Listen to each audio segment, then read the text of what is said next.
స్వామి, అడవుల్లోకి వెళ్ళి తపస్సు చేస్తూ ఉంటారు కొంతమంది, అవును. ఇంట్లో ఉండి గృహస్థు ధర్మాలు పాటిస్తూ పూజలు చేస్తూ అవును. ఇంకొంతమంది, అవును. వాళ్ళిద్దరికి సరైన ఫలితం దక్కుతుందా?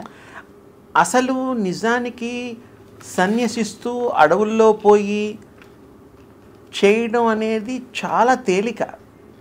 బరువు బాధ్యతలు లేవు, ఏమీ లేవు. ఎవడు అడుగుతాడు నువ్వు ఈ పని చేయలేదు ఆ పని చేయలేదు అని?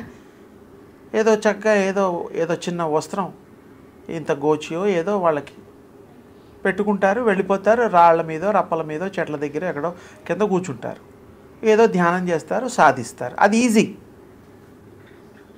ఒక్కడే కదా సంసారంలో ఉంటూ భార్య పిల్లలు ఈ యొక్క దైనందిక జీవితంలో బాధ్యతలు చేస్తూ భగవంతుడిని కోరుకోవడమే కష్టము. ఇది దేవుడికి ఇష్టము, దేవుడికి కూడా ఇష్టం.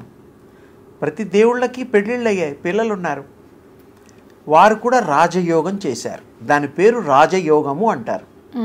ఈ సాధనని రాజయోగం అంటారు. అన్నీ ఉంటూ అన్నీ చేస్తూ అన్నీ అంటకుండా మనం జీవించగలగడమే గొప్ప. అది చాలా గొప్పది. అది తేలికవుతుంది. ఏది అడవుల్లో పోయి కూర్చోవడం, ముక్కు మూసుకోవడం అంటే ఏ బరువు బాధ్యతలు ఆన్సరబుల్ కావు కదా. ఎవరికన్నా ఆన్సరబుల్వా? దేవుడికి ఆన్సరబుల్ ఏమో.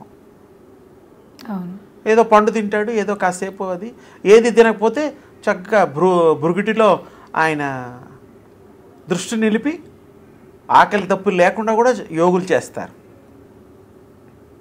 1000 సంవత్సరాలు కూడా ఉండొచ్చు. వాళ్ళు కావాలంటే ఈ సంసారంలో రావచ్చు. ఎవరిష్టం వాళ్ళది. మనం ఎవరిని కాదనడానికి వీల్లేదు కదా కదమ్మా. వీళ్ళకి ఎక్కువ ఫలితం ఉంటుందా స్వామి? వీళ్ళకి ఎక్కువ వాళ్ళకి సంసారం జంజాటాలు లేని ఫలితం.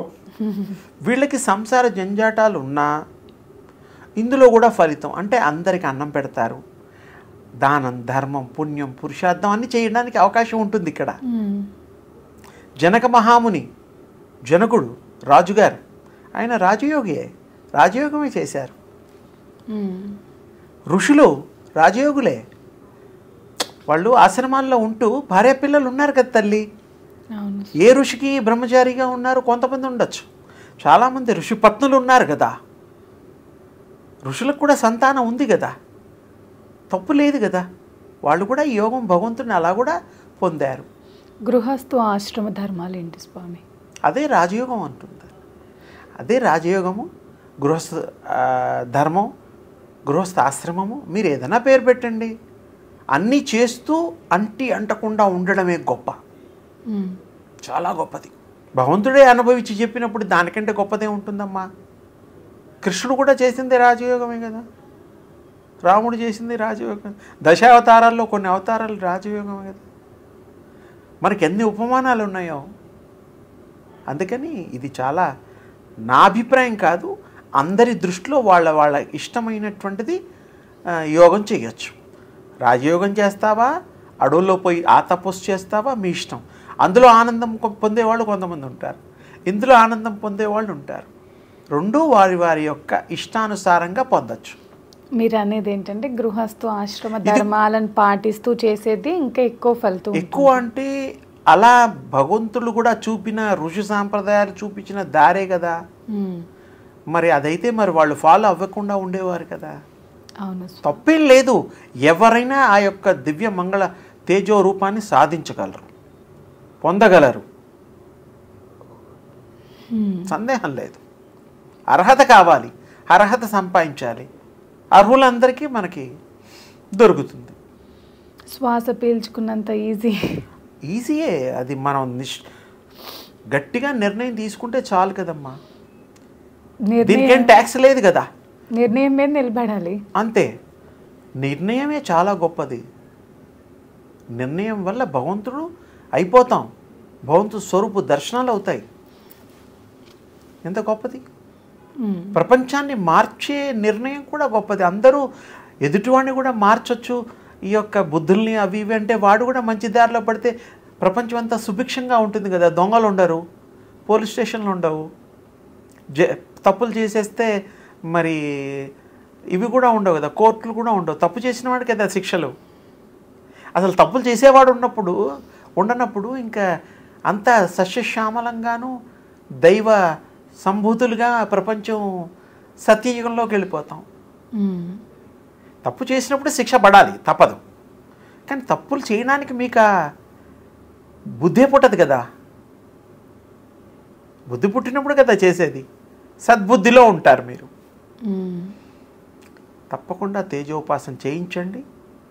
ఈ ఛానల్ చూస్తున్న వాళ్ళు ప్రాక్టీస్ చేయమనండి. తప్పకుండా వాళ్ళ యొక్క డౌట్స్ ఏమైనా ఉంటే మీ మాటలోనే చెప్పండి స్వామి. నేను అదే ఏమిటంటే డౌట్స్ 100% రావు. నేను చెప్పిన చాలా తేలికైన ఉపాసన. కళ్ళు మూసుకోవడం, చూడడం, మళ్ళీ రిపీట్ చేసుకోవడం, అంతే. ఒక్కసారి 2 సార్లు చూడండి, మనసులో ముద్ర పడిపోతుంది. ఆ ముద్రను మీరు కంటిన్యూ చేయండి, తేజస్సు వచ్చేస్తుంది, తేజోపాసన అయిపోతుంది, మీరు తేజస్సులు అయిపోతారు, సర్వం శుభకరం అవుతుంది. స్వామి, ఇప్పుడు కార్తీక మాసం కదా, శివ అభిషేకం అసలు ఎలా చేస్తే అఖండ ఫలితం ఉంటుంది స్వామి? మామూలుగా అభిషేకాలు మని చెప్తూ ఉంటారు, చేయిస్తూ ఉంటారు. ఈ మాసం అంతా విశేషము. కొంతమంది దామోదర మాసం అని, మరి శివుడికి ప్రేమించేవాళ్ళు శివ, సరే ఏది చేసినా శివ అభిషేకం అనేటువంటిది ఒక పద్ధతి ఉంది ఎక్కువ ఫలితం రావడానికి. శివుడు అంటే ఏమిటంటే అమ్మవారు ఆదిపరాశక్తి ఒక చోట ఉంటుంది. అందులోంచి శక్తి స్వరూపంగా నడయాడే శక్తిగా కైనెటిక్ ఎనర్జీగా శివుడు వస్తాడు. శివుడు కైనెటిక్ ఎనర్జీ, నడయాడే దేవుడు, ప్రవహించే దేవుడు. ఆయన ఈ యొక్క రూపంలో ఉన్నప్పుడు ఎడం చేత్తో నీరు తీసుకొని ఈ చేయిని శివాభిషేకం చేసేటప్పుడు ఇలా పెట్టి ఈ మధ్యలో ఇలా పోస్తే ఇలా ధార ఆ శివ రూపం మీద పడాలి. ఇది కంటిన్యూగా పడాలి. కంటిన్యూగా పడడం వల్ల ప్రతి దాంట్లో ఎనర్జీ ఉంటుందనేది చెప్పా. శివుల్లో ఉండే ఎనర్జీ మన ఎనర్జీతో ఇక్కడ కనెక్ట్ అవుతుంది. ఇది కంటిన్యూ పోయడం వల్ల ఎలా అంటే, కరెంటు తీగలు ఉంటాయి 2. గతంలో ఒకసారి చెప్పాను, మళ్ళీ చెప్తున్నాను. కరెంటు తీగలు అన్ని నీళ్లు పారపోయండి, ప్రవహిస్తూ ఉంటాయి నీళ్లు, ఇళ్లలో కానీ బయట కానీ. ఈ 2 వైర్లు అక్కడ పెట్టండి, కరెంటు పాస్ అవుతుంది. ఆ చివర ఎవరన్నా కాలుతో నీళ్ళని తాకినా, చేత్తో తాకినా షాక్ కొడుతుందా, కొట్టదా? కొడుతుంది. అమ్మయ్యా, ఇది అర్థమైపోయింది. ఇక్కడ కూడా శివాభిషేకం చేసేటప్పుడు ఈ నీరు ఎడం చేత్తోనే తీసుకోవాలి. ఇది ఎడం వైపు అంతా అమ్మవారి శక్తి ప్రసరణ జరుగుతూ ఉంటుంది. చాలామందికి తెలియదు. శక్తి అంటే ఇక్కడే లెఫ్టే ఉంటుంది. మొత్తం బాడీ అంతా శక్తి ఉన్నా ఇది అమ్మవారి స్వరూపం. అర్ధనారీశ్వర తత్వంలో ఇటు ఎడం వైపుకి ఎక్కువ ప్రాధాన్యత ఉంది. ఇక్కడ ఇలా పెట్టి ఆ శివ రూపంలో అంటే ఉంటుంది కదా, దాని మీద పైన పెట్టి ఇక్కడ సెంటర్లో పోయాలి. ఇలా పోస్తే ఇలా నీళ్లు పడతాయి, కరెక్ట్గా దాని మీద పడతాయి. కొంచెం కొంచెంగా పోయకూడదు, కంటిన్యూగా పోయాలి. అది అయిపోయే చెంబుతోనో సర్వతోనో ఏదో తీసుకుంటాం కదా, ఒక పెద్ద అసం, అలా కంటిన్యూగా పోయడం వల్ల మీలో ఉండే శక్తి ధార, ఎడీ కరెంట్ మన బాడీలో ఉంటుంది. ఈ ధార పోయడం వల్ల ఈ శక్తి ఆ శివుడిలో ఉండే రూపంలో ఉండే శక్తి ఆటోమేటిక్గా ప్రవహిస్తుంది మన వైపు, కనెక్ట్ అయిపోతుంది అన్నమాట కంటిన్యూ ధార వల్ల. అప్పుడు ఆ శివస్వామి శక్తిని మీరు పొందుతారు. ఈ టెక్నిక్ అన్నమాట. అందులో శివుడిలో టెక్నిక్ మరి అందరికీ తెలుసు. శివుడికి శక్తి లేదని ఎవరన్నా అంటారా? లేదు. శివుడు మహాశక్తివంతుడు, భోలాశంకరుడు. ఆ శక్తిని మీరు స్వీకరించడం, ఆ మంత్రం చదువుతూ శివుని నామం చేస్తూ శివుణ్ణి తలుచుకుంటూ చక్కగా పోయండి. మీకు వచ్చిన నామాలు కూడా చదువుకోండి, ఏం తప్పు లేదు. ఈ నీరు కనెక్ట్ అయిపోతూ ఉంటుంది. అభిషేకంలో అర్థం ఇది. ఏ రాళ్ల మీద నీళ్లు పోయడం అంటే అది వేరు. శివుడి యొక్క ఆ రూపం మీద పోసినప్పుడు శివశక్తిని మీరు పొందడానికి విశేషమైనటువంటి అవకాశం. ఇలా కొంతమంది గ్లాసులతోనూ చెంబులతోనూ కడవలతోనూ రకరకాలుగా పోస్తారు. అలా చేయకూడదు, ఇలాగే చెయ్యాలి. ఇలా చేస్తే కంటిన్యూటీ ఏర్పడుతుంది. అది ఎగ్జాంపుల్ చెప్పా. పారే నీళ్ళల్లో వైర్లు పెడితే ఎలా అందులో లైఫ్ ఉన్నట్టు తెలుస్తుందో ఇందులో కూడా కనబడని శక్తి మీకు వస్తుంది. ఆ శక్తి పుంజం మీ బాడీలోకి ఇంజెక్ట్ అయిపోతుంది. ఎంత బ్రహ్మాండం, ఎంత మీరు కోరికలు తీరుతాయి. శివుడు సంతోషిస్తాడు, శివుడు మీరైపోతారు, మీ వాడైపోతాడు. శివుడు మీలోకి వెళ్ళిపోతాడు.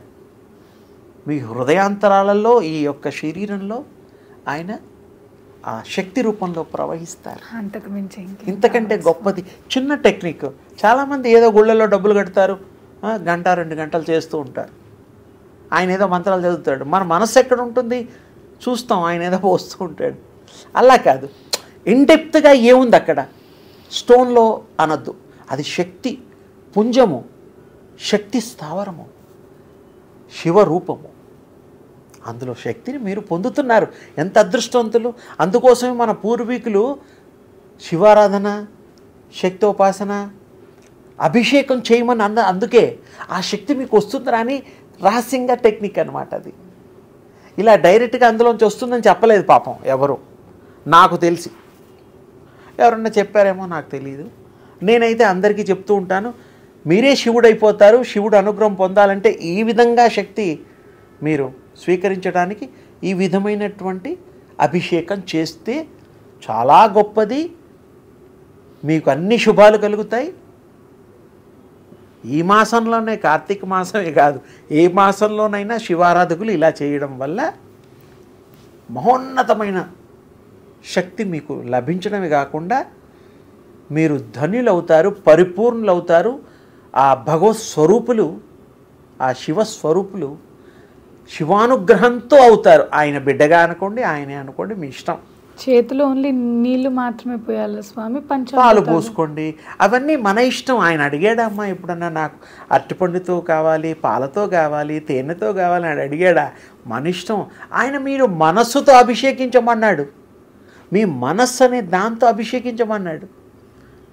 అంతకంటే గొప్పది ఆయన బోళాశంకరుడు. అందుకే రూపాయి ఖర్చు లేదు మనకి, నీళ్ళేగా తీసుకోవడం, ఇలా పోసేయడం. ఇలా పోసేటప్పుడు మాత్రం కంటిన్యూటీ చేయాలి. ఇది దృష్టిలో పెట్టుకోండి. ఏదో ఆ చెంబు తీసుకొని ఇలా పోస్తే పని అవ్వదు. మీకు ఏదో తృప్తి ఉంటుంది పోసామని. ఇలా చేస్తే